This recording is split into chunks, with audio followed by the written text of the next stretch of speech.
Bonjour chers usagers, dans cette vidéo nous allons voir comment départager une facture commune. Alors une facture commune c'est la facture d'un compteur qui est utilisé par plusieurs personnes, par plusieurs locataires par exemple.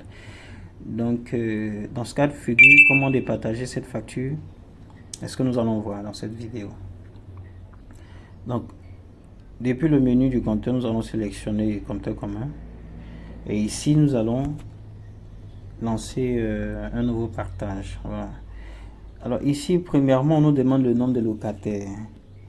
Supposons que nous sommes 4, c'est-à-dire 3 personnes ont des sous-compteurs et puis la quatrième personne, c'est le propriétaire du compteur. Donc 4 personnes. Et pour la facture à partager, on va renseigner ces informations. Quelle est la période de consommation de cette facture et quelle est sa différence? Quelle est la différence qui est affichée sur la facture? Donc ici, je sélectionne, on va sélectionner la facture.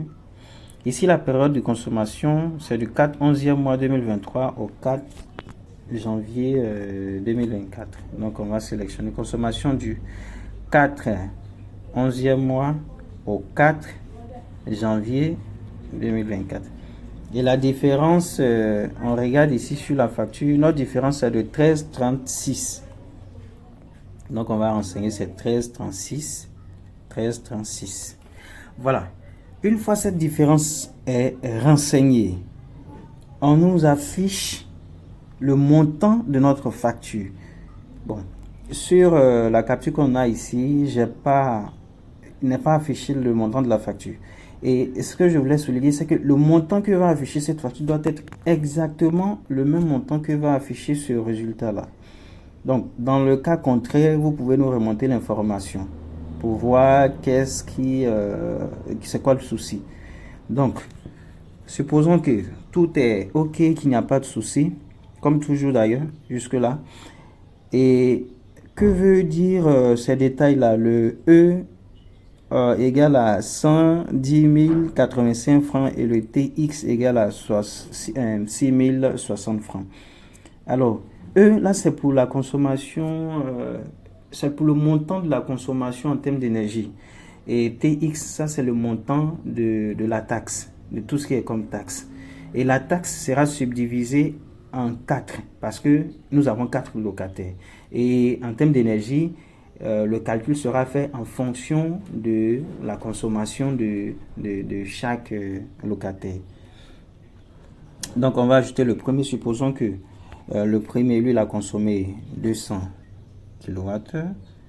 Le deuxième a consommé, supposons, 150. Le troisième a consommé peut-être, disons, 400. Et le reste est juste la consommation du propriétaire. Donc là, une fois qu'on renseigne ces informations, on valide par calcul.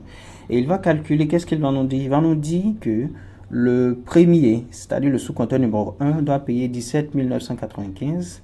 Le deuxième doit payer 13 875. Le troisième, 34 475. Et tous ceux où le propriétaire, c'est-à-dire ceux qui sont directement sur le compteur principal, eux doivent payer 49 800 pour une consommation de 586 kWh. Et une fois que ça c'est fait, on peut sauvegarder. Et une fois que c'est sauvegardé, voilà, ça s'enregistre et voilà, on peut consulter le résumé de ce partage, on peut le montrer, ce partage-là, aux autres locataires pour savoir ce que chacun doit payer, ainsi de suite. Ou bien, voilà, si chacun a son application, il peut l'utiliser. Et voilà. Donc, il est possible aussi de le supprimer ou pas.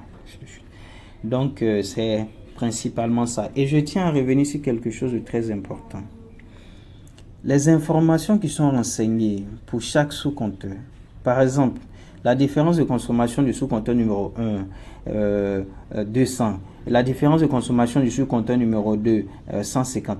Cette différence de consommation, ce sont des différences de consommation pendant ou entre ces deux périodes-là, entre la période du 4 11e mois 2023 et la période du 4 janvier 2024.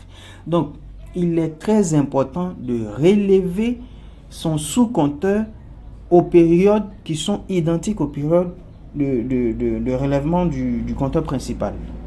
Parce qu'il y a certaines personnes qui relèvent leur index lorsque ces personnes reçoivent la facture. Et ça, c'est pas logique. C'est pas quand on a reçu la facture qu'on relève l'index. Non. Ça, c'est une facture de quelque chose qui est déjà consommé. Donc, c'est pas maintenant que vous allez relever votre index. Donc, juste pour expliquer un peu le contexte, parce que cette erreur-là est fréquente.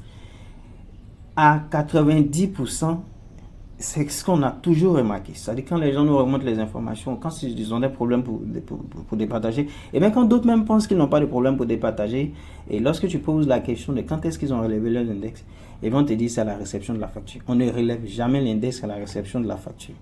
Il faut toujours relever l'index aux périodes similaires aux périodes de la facture.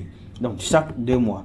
Donc pour se retrouver, une fois qu'on a enrichi son sous-compteur, la progression nous dit quand est-ce qu'on doit relever son sous-compteur. Donc, c'est un peu ce que je voulais ajouter en termes d'explication pour pouvoir aider ces consommateurs-là ou ces utilisateurs à pouvoir bien relever et mieux faire le partage de leur facture. Merci bien.